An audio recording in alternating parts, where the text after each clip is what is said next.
Hey y'all, Katie here, and welcome to Make Dollars Make Sense, the podcast that helps you teach your child financial literacy. Catch us here once per month on your favorite podcast platform. Just do a quick search for MOMnation Talk Radio.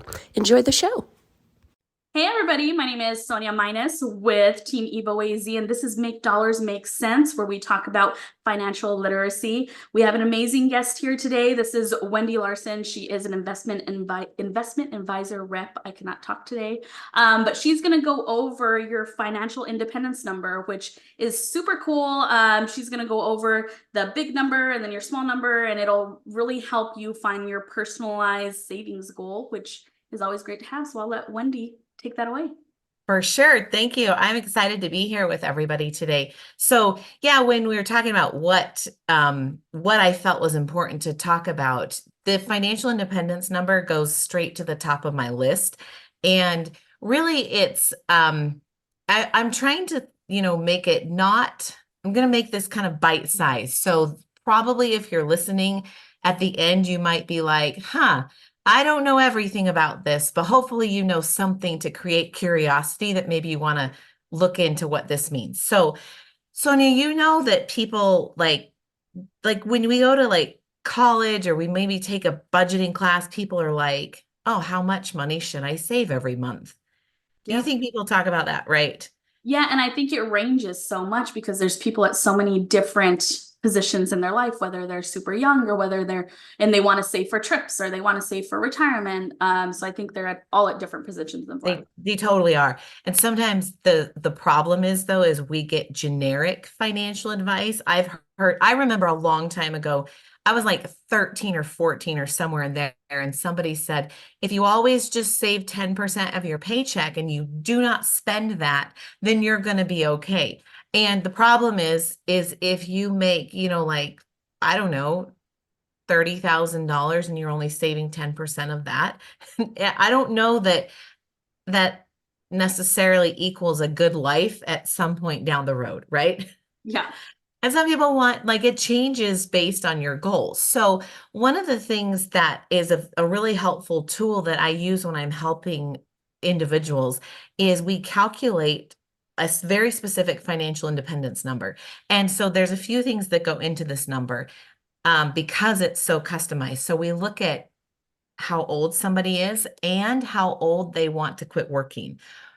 Kind of in the past, a common theme I feel like is people think that they're supposed to retire or quit working when they're how old? What do you think most people say? 65? Yeah. Some 60, sometimes I get 67, right? But that's very much 65. Everybody, that's the age that you're supposed to retire, right? So when we can talk about this, but it actually, you get to retire or you get to quit working when you have money working for you, like when your income is, or when your investments are providing an income so that you don't have to go to work every day and be that vehicle that makes the income come in. Makes sense? Yeah. And we could talk about, there's actually different ways to make that happen, right? So we look at current age we want to be done. We look at how much savings we already have, and we look at how much money we want to have when we get to that point of retirement. So for some people, if they tell me, well, I'm living comfortably off of, let's just say $8,000 right now, which for people listening, it might be more than that. It might be less, right? I feel like $8,000 is, if you're at $8,000, you're probably feeling okay right now. And so what I do is I have a calculator that punches in all this information and it calculates for inflation. Because if somebody's 25, 30, 35, 40, they've got decades before they want to use their money. The thing, we call it the silent killer actually in our industry, is that inflation, if we're not figuring out how far our money will go when we want to use it, that's a problem, right? So I have tools and there's also calculators. I've seen simplified versions online. So if you're curious, you could go look up a calculator that does financial, and it's usually called a FIRE calculator.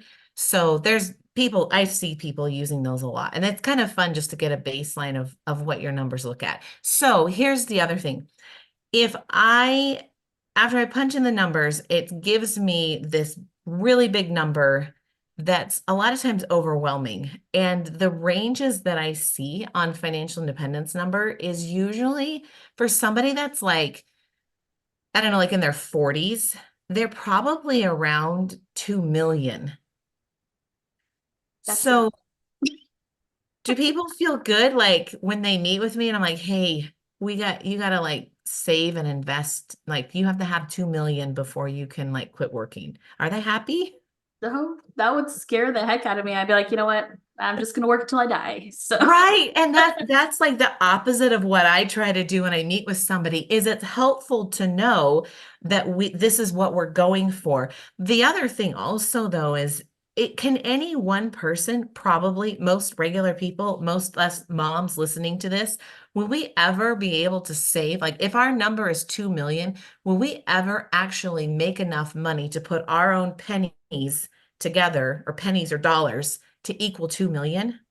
yeah, that would be super difficult. You can't, right? You just can't. So that's where understanding investments in things like mutual funds or things like that, that's where that matters because we have to get market growth to make our money work for us. Yeah. That makes sense. And I Yeah. think that scares a lot of people.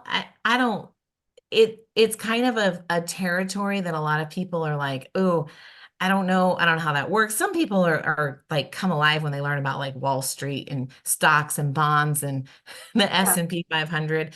But I think the great majority of people are like, I don't want anything to do with that. So that's okay. So we need to know like where we're going. But what I find is most helpful for people. So I call that the big number, but what's most helpful for people is to know the little number. And that's things like what I typically see, it depends, right? But what I see is as a specific number that we need to look at for month on a month to month basis. Mhm. So if we can calculate the big number to figure out that the little number is something like $400 or $500, now how do you think people feel? Oh, that's super relieved. Yeah. And there's still, I do still see people where they're like, I don't know. I can't do that. I can't save that much. Even at $400 or $500. And it ranges, right? The younger that somebody is, they typically need to save less per month. The older that somebody is, sometimes that number is usually it's a little more scary, right? And we look at other strategies. But Yeah. knowing the little number is supposed to empower people. And even if they can't do that now, the idea is that we figure out how in the near, next 12 to 18 months, how can we get to a place where we can be saving? Let's say it's $500 and somebody's like, I only got 100. Like that's all I can do. Okay, Yeah. let's start there. And what do we need to do spend on like the budget side or the income? A lot of my conversations are how do we kind of rethink where we're working or how we're working is applying for a different job, like can we make more money, can we negotiate a salary to be able to bring in more money, right? What could we do to make it possible to just have more money, right? Mhm. So most of the time people that's encouraging because it's not it's the big number is scary.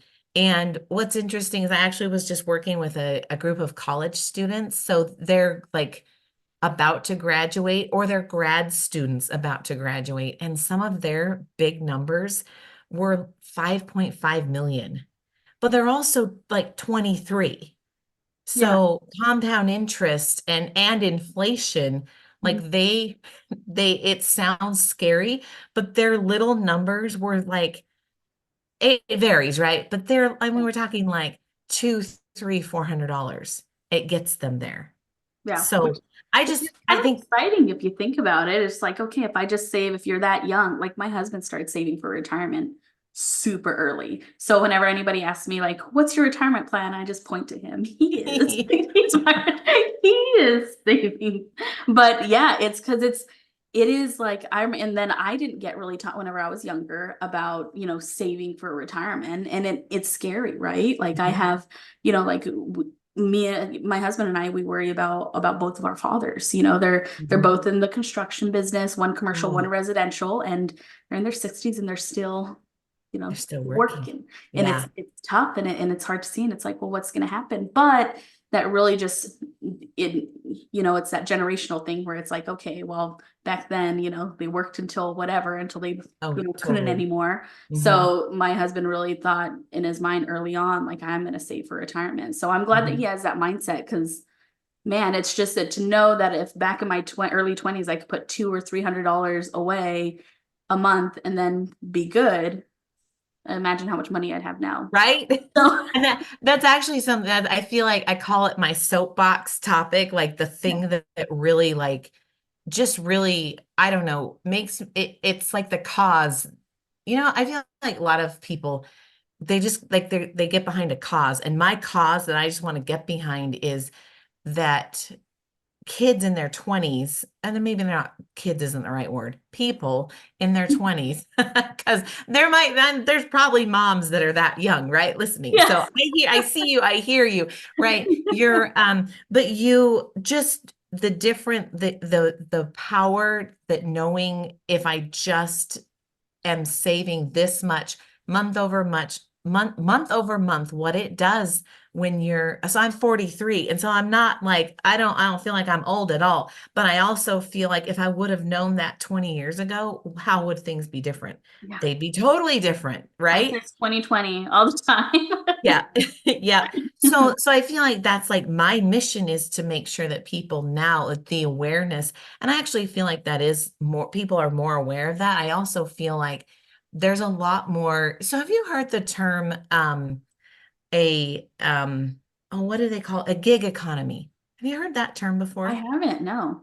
So it's, and it's probably called different things, but it's kind of this trend right now where more and more people, they don't want to work for a job. They don't want to work for a company. They want to do gigs. They want to do like drive for drive for Uber, drive Oh, for yes, like yeah. that, right? Where, and those, the interesting thing about that is there's more freedom, but there's also not even an option to put into a 401k. Hmm. So they're 100% reliant on themselves to figure out what to do for long term and short term, right? Like there's no company that's even saying, "Hey, we'll match. Do you put in this, we'll match," right? And when it comes to the financial independence number, if we know the goal is say $500, and we know that from work you put in 150 and the company matches 150, that's $300 towards your goal. Yeah. That's a big deal. Yeah. So to be able to do that alone, it's not impossible, but it just takes some like vision and a conversation to, hey, I'm going to figure this out because I don't have a boss or a company that's helping me figure it out.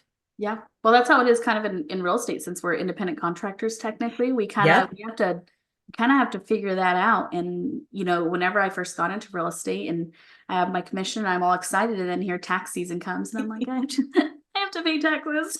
And it's, you know, you got to figure that stuff out. And, you know, with insurance and all, you know, like you said, Yeah. 401k and all that, you really have to have that self-discipline. If Mhm. you're not going to let another company kind of assist you with that, and you want to have that, you know, flexible schedule and be your own boss and choose when to work and all that stuff, then you have to also have the self-discipline and self-control Totally. to save money. And I think for a lot of today's youth, you know, even, you know, a little bit young, because I'm 35, I forget sometimes.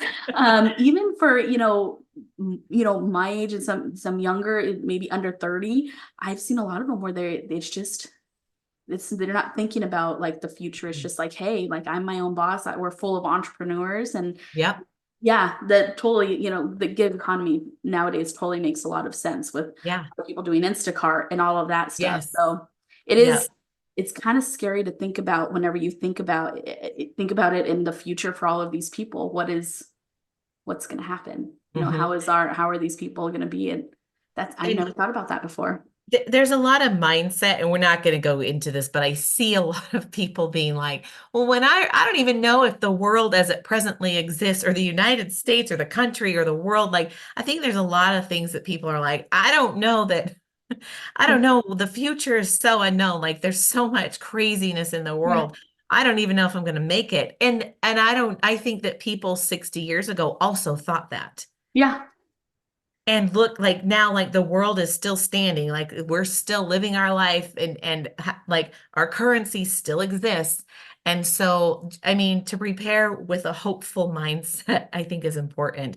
Yeah. Um, and just not I guess the bottom line of that is there's a lot of fear when it comes to our financial decisions, whether we save or not. I just think so much is based around fear, and some education can really clear that up and make people, if if you're listening and you're like, I don't want to put money into anything related to the stock market. It's too sketchy. It doesn't have to be. There are ways to do it feeling like you're making sound decisions and not just throwing your money away. Yeah. And again, like without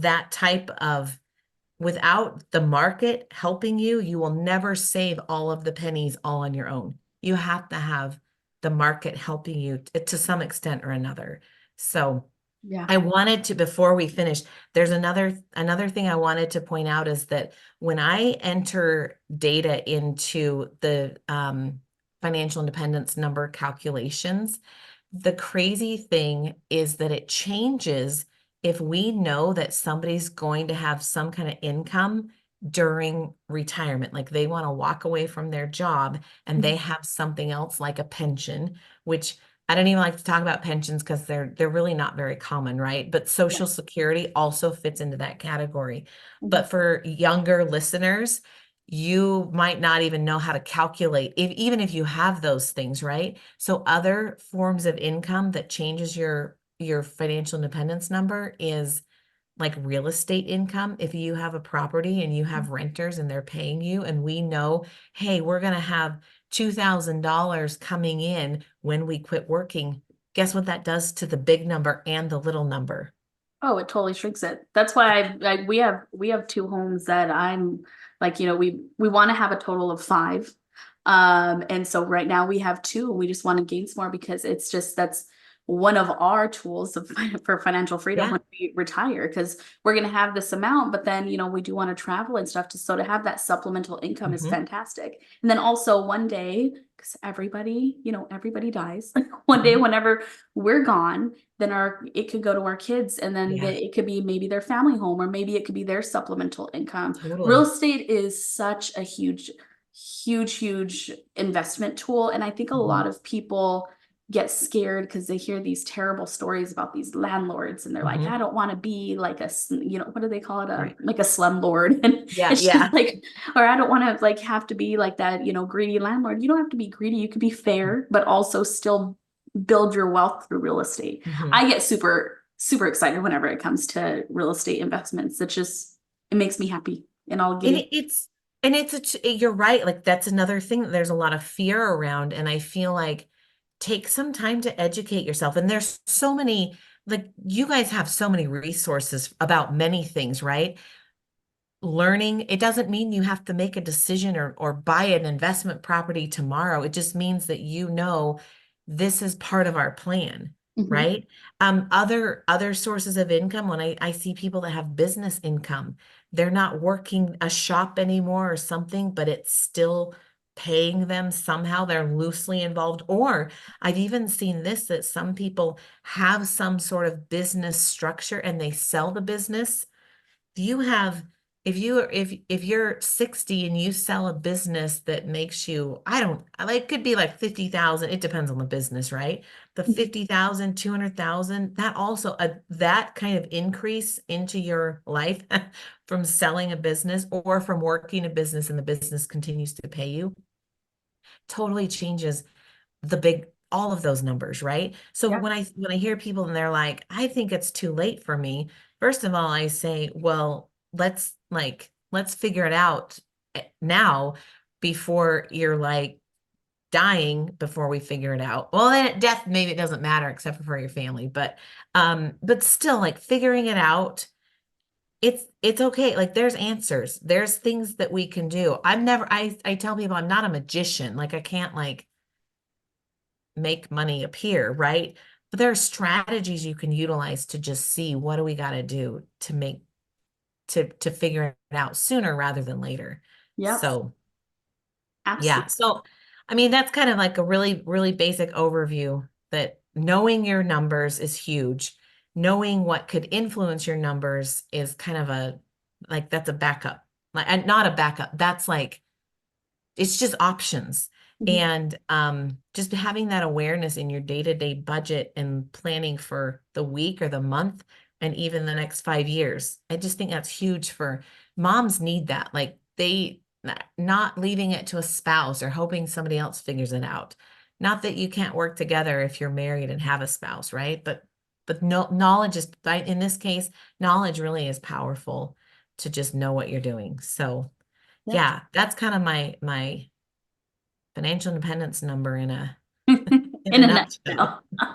And a big Well, nutshell maybe, but well, thank you so much, Wendy. I appreciate you explaining all of that. I know going into this, I was super excited to learn about your big number and your small number, and it totally makes sense and all the options that people have. And even though they see that big number, those options make it seem, a lot smaller and breaking it down. So we appreciate that. thank Um, you.